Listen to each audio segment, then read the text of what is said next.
I eat pasta more than the average person because it's so delicious and it's really easy to make. But sometimes I want to use even fewer pots because I don't feel like cleaning up. One pot pasta, half the dishes with the same amount of flavor. It's the perfect meal.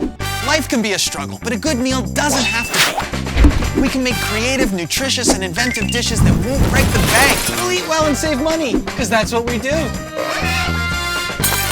Welcome to Struggle Meals. We're gonna start by making our sauce. So we're gonna start with garlic. We cut the little nubs off the garlic here like this. We're cutting the garlic into thin pieces. Put it right into our pan. I always like to do the onion second so that I cry less. We're just gonna cut this onion super thin.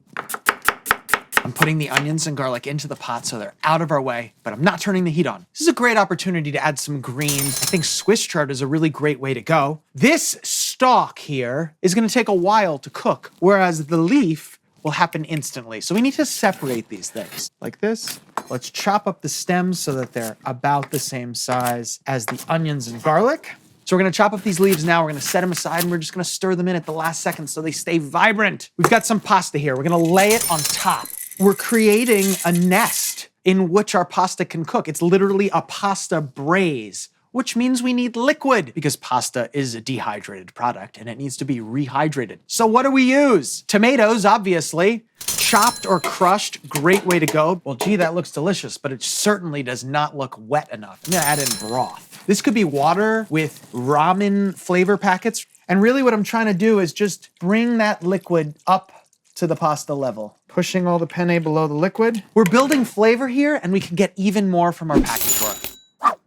Red pepper flakes. It's gonna boil. It's gonna be more infused and more homogeneous. If you want pops of heat, you could put it on at the end. But we're not stopping there. Oh no. So as I cook, I make sure to save my Parmesan rinds. You can think of it as like a free flavor fund. And now it's time for a withdrawal.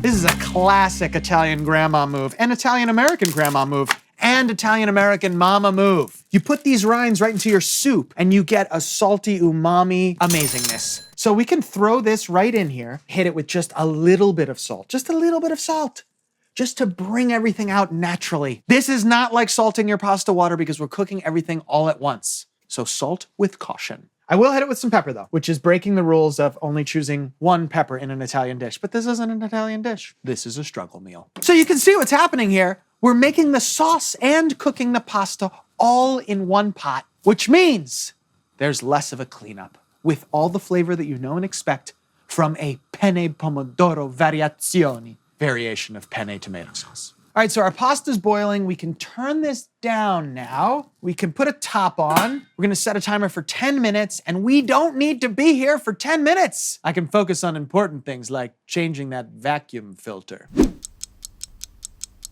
Let's take a peek here.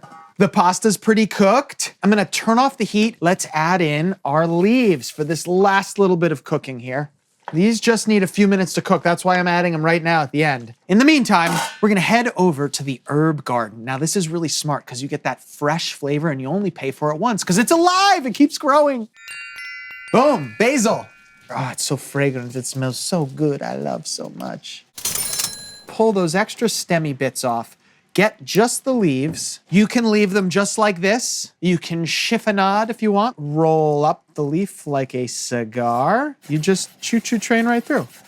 So we've got a little bit of chiffonade basil. We'll put that on at the very end. Then we've got these gorgeous whole leaves. And let's just celebrate this fantasticness by keeping them whole and just throwing them in right now. Boop, boop, boop, boop. Stir it around. Basil leaves are gonna get even less heat than the chard did. Really gorgeous.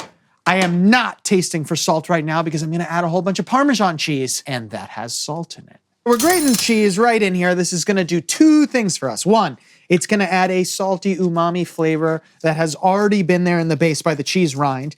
And secondly, this is our sauce thickener. You could use breadcrumbs too. So that looks really good.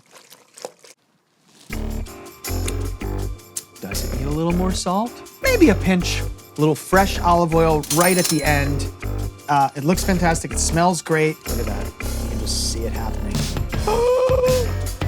I can't wait to dig into this. The chiffonade.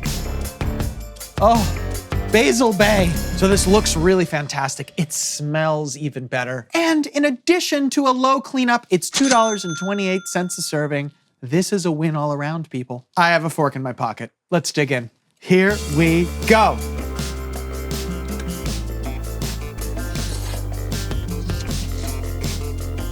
So hot. I have to say, I feel like this has even more flavor than your standard pasta. It must come down to the fact that the pasta is cooked with that cheese rind in a salty, savory broth. And I have hardly any dishes to wash. What more could you want? No dishes at all? That's gonna cost you. It's called a restaurant.